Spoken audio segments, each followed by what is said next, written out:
There were nearly 30 new head coaching hires this offseason, and it was one of the wildest coaching carousels that we have ever seen.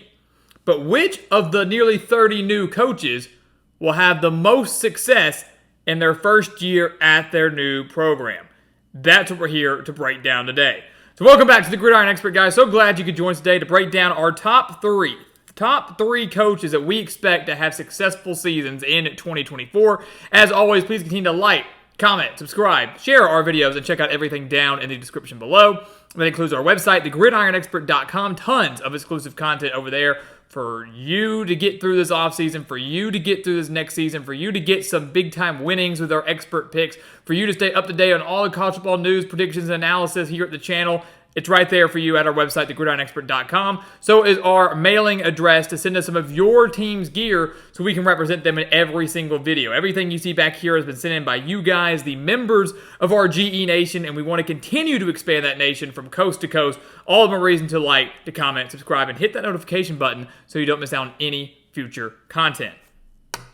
So today, we're not ranking the new coaching hires. Let's make that part clear. We've done that. We've ranked who we believe to be the top hire of the offseason, the worst hire of the offseason, things like that. These are three coaches that we believe are set up for the most success in 2024. It's not to say that the other 26, 27 coaches aren't going to be successful, but these are the three that we feel pretty confident in. And I will say they're not ranked in any order. So coming in first, not at number one, but coming in first, we have Manny Diaz at Duke. This is a better hire than people realize. I think everybody looks at the Manny Diaz tenure at Miami and how really unsuccessful that was, how disappointing that was, and they go, man, can he really continue, can he continue the success that Mike Elko had at Duke before he left for Texas A&M? The answer to that is yes. He's a high-energy coach, a brilliant defensive mind, had some elite defenses during his time as defensive coordinator at Miami. He had elite defenses during his time as defensive coordinator at Penn State, which is where he's coming from.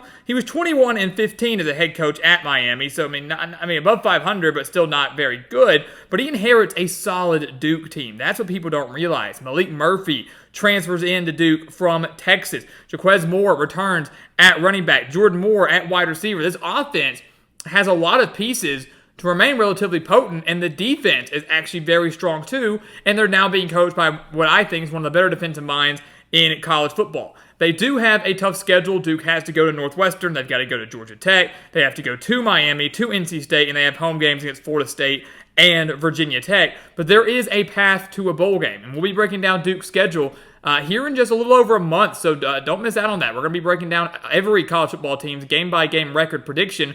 Duke's expectation should be to go bowling, and I think Manny Diaz can get them there, which for some would be viewed as a surprise.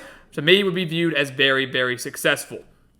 Number two, how about Sherrone Moore over at Michigan? Now, this one kind of feels like a no-brainer, maybe. He's a guy that is now inheriting the reigning national champions, but as we know, they're not the same team. The majority of the players and the key pieces of that national championship squad at Michigan are now gone. So this is a very different team. Jim Harbaugh is gone. J.J. McCarthy is gone. Blake Corum is gone. A lot of the defense is gone. So many key new pieces at Michigan. But there's still a lot of talent that Moore has retained. And I think Michigan made a great hire by promoting from within. We saw Moore lead Michigan to some major victories at the end of last year, beating Penn State, beating Ohio State, arguably the two biggest games of Michigan's regular season. He was the coach during that time due to Harbaugh's suspension. Got him the wins there. The players wanted to play for him. If this team can find a quarterback, it's kind of a rotating carousel right now in Ann Arbor. Still, the jury's still out on who it may be on day one, and we might not even know who the full-time starter could be till after week 2 when Michigan takes on Texas. But if they can find a quarterback, this is a college football playoff team. The schedule isn't bad for Michigan. They have 3 tough games that are going to define their year. Texas in week 2, Oregon on November 2nd, and then on the road at Ohio State. 2 of those 3, as we just mentioned, though, are at home. The only road game is at Ohio State. They're much better than everybody else on their schedule. If Michigan goes 2-1 in those 3 games that we just mentioned, they will have a shot at back-to-back national titles. And Sherrone Moore is going to be a major reason why that will happen. And then number 3, how about Kalen DeBoer? Maybe the biggest new coach that people are talking about because of the shoes that he has to fill. Kalen DeBoer leaving Washington to fill the shoes and the void left behind by Nick Saban. arguably the greatest college coach of all time. So this is, to me, the coach that's being talked about the most, a coach that I do think can have a lot of success in 2024, but also a coach that is probably under the most pressure entering this next season. Out of all the new coaches, this is the one under the most pressure to continue the success that Nick Saban laid for nearly 2 decades at Alabama.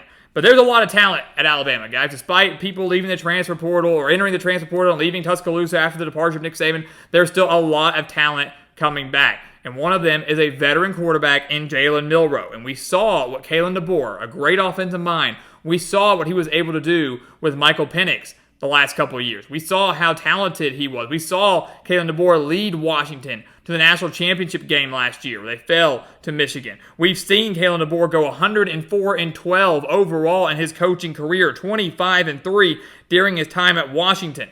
He has the coaching pedigree to come into Alabama and immediately continue them as college football playoff contenders and national title contenders. And playoff contenders, certainly, considering the playoff has expanded to 12 teams. You'll have a great idea of what this Alabama team is capable of and what they might look like when they host Georgia on September 28th.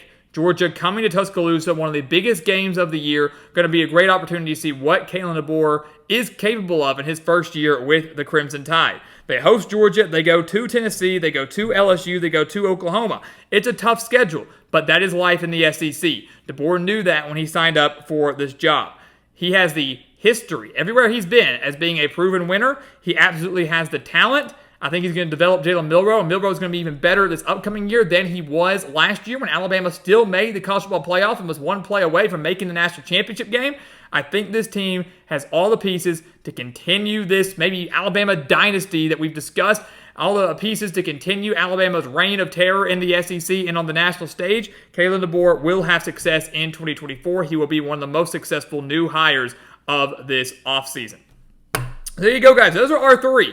we're not saying that there are others that aren't going to do well. I think Mike Elko is going to do well at Texas A&M. I think Bill O'Brien will do well at Boston College. You have Jed Fish taking over for Kalen DeBoer at Washington. So many other coaches across the country, guys, that are going with a new program that I do think will be successful. To me, though, these are going to be my top 3 heading into this year. Leave your thoughts below. Are we right? Are we wrong? Are we out of our mind? Leave your thoughts and comments. And, of course, we'll have predictions for all of these teams and all of these new coaches coming your way very, very soon with the start of prediction season right here at the Gridiron Expert. So, guys, as always, thank you so much for watching us here on YouTube. Make sure to continue to like, comment, subscribe, share our videos. Check out everything down in the description below. We want to get your comments. We want you to join our GE Nation over on our website, thegridironexpert.com. We want to represent your team by sending your gear here to our channel so we can represent them in every single video. Check everything out there for you to become a member of our GE Nation to stay in the loop with everything college football right here on YouTube. And once again, guys, as always, thank you so much for watching, and we'll see you next time right here on the Gridiron Expert.